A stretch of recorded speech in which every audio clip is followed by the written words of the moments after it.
sa may putatan, sa Santo Niño. Pakikuha nga yung listahan natin dyan, sabi sa assistant niya. Ang kapal ng libro, sabi ko, patay na. Diyos ko, patay na, bagsak ako na ito. Inisa-isa, Muntinlupa, sa putatan. Ang pastor mo, si ano no? Hindi makakalisot eh.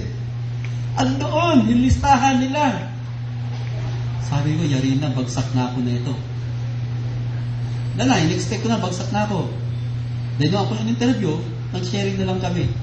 Yung manager, pastor pala yun, manager. Trinitarian. Sabi, do you believe in Trinity? Hindi niwala po ako dyan. Hindi naman sinabi ko, anong paniniwala ko, di ba? In 3 person and 1 God, hindi pa ako naniniwala dyan. Malinaw na, di ba? Kasi may triune, Father, Son, Holy Ghost, these 3 are 1. Pero, Father, 3 person and 1 God, 3 persona, hindi yun. Di ba? Nung sinabi ng 3 persona sa isang Diyos, siguro, mga kapatid, 1 oras kami mahigit nag-usap.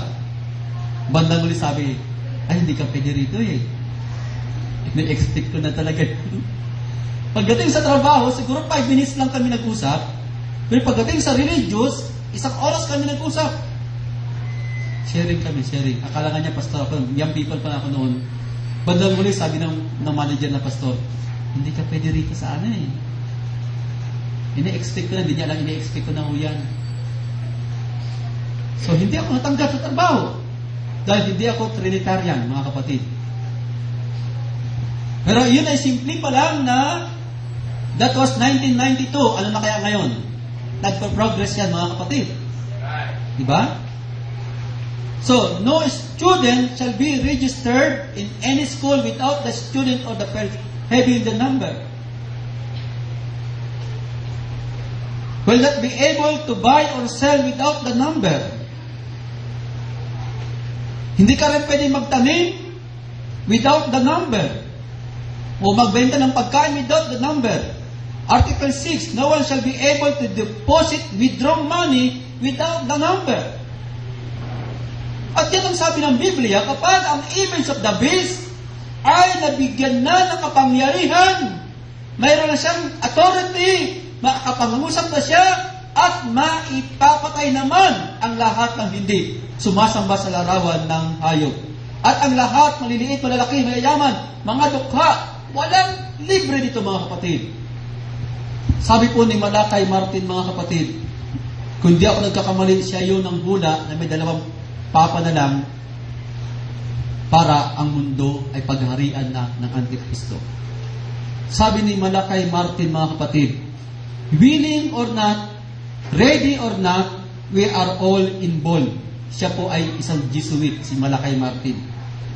The competition is about who will establish the first one-world system of government that has ever existed in the society of nations. It is about who will hold and wield the dual power of authority and control over each of us as individual and over all of us together as a community. Dual power of authority, religiously at politics.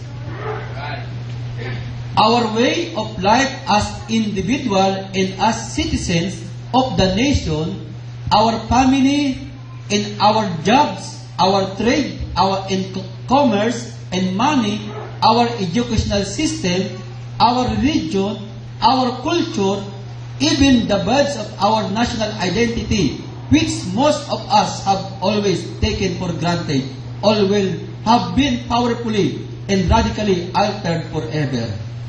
No one can be exempted from its effect. No sector of our lives will remain untouched.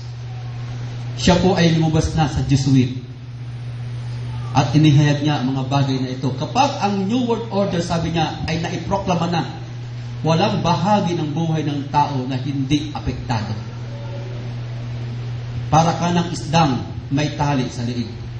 O aso may tali sa liig. Wala ka ng kawala. Sabi doon, mga kapatid, if anyone deny, Article 7 ito, if anyone does not recognize or deny the article of this union, Ayaw mo ng ecumenical movement. Siya ay mayroon ng hininga. Kung ayaw mo sumapit dyan, sabi ng Article 7, they shall be severely punished with death. Kamatayan ang kaparusahan. So, mga kapatid, naniniwala ako malaki ang kaugnayan ng batas na ipinasa sa Amerika na i-implement ng United Nations. At ito ay pinirmahan ni Bill Clinton. At isa sa batas na yon ay kapag tumanggi ka sa religious unity, yun ay isang hate crime. Hate crime. Ito yun, yung Office of Religious Persecution Monitoring. Kailangan, bawa itong church natin, no? Kung maabutan tayo, naiwan tayo sa rapture, dapat magpamiyembro ka dito. Dahil pag hindi ka na magpamiyembro dito, hindi ka nag-recognize ng ecumenical movement. At yan ay isang hate crime. Sinong gusto magpamiyembro dito, mga kapatid? Para hindi isara yung church natin. Yung nga lang, iwan tayo sa rapture. Iwan tayo sa rapture, mga kapatid.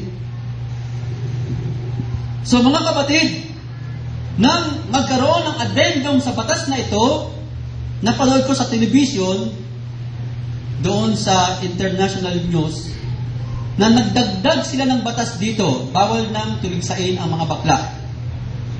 Bawal nang tuligsain ang may mga kabit.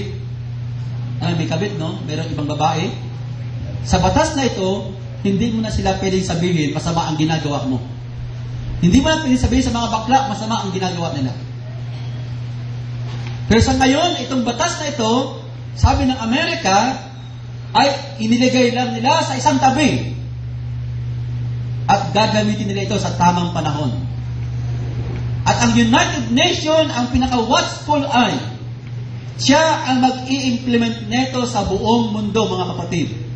At ito ay may kaugnayan kapag ang hayop ay formal na i-announce sa mundo. Nabigyan na siya, na-recognize na siya, nabigyan na siya ng hininga. Na-form na siya ngayon, pero hindi pa siya makagalaw. Nakuha, di ba, mga kapatid? Parang sasakyan yan eh. May makina na, pero wala pang gulong. May gulong na, pero wala pang gasolina. Di ba? Hindi pa siya makatakbo kasi may kulang pa. So, kinakailangan ang ecumenical movement ay ganap na i-formalize sa buong mundo. At kapag ito ay na-formal, mga kapatid, you can run, but you cannot hide. Pero by the grace of God, kapag ito po ay naganap, ang bride ay wala na dito. Amen. Yun po, masarap. Amen. Hallelujah! Praise God! Hallelujah!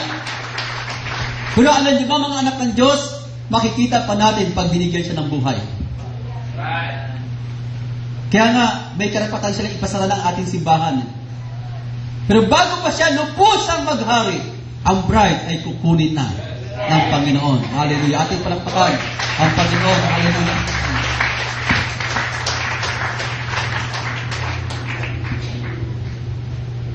Hallelujah!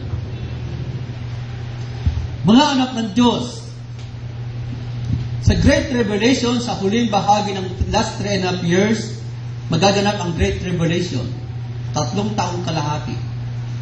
Nasabi ng Matthew 24, hindi pa ito nangyayari at hindi na muling mangyayari.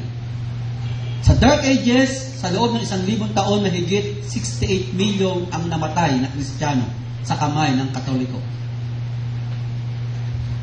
Mga babae, tinatanggalan ng dibdib. Habang ang asawa mo nakabitin sa taas. Ang iba naman ay nilulublob sa Dark Ages to, mga kapatid, nakakita ko ng libro, yung Books of Martyr.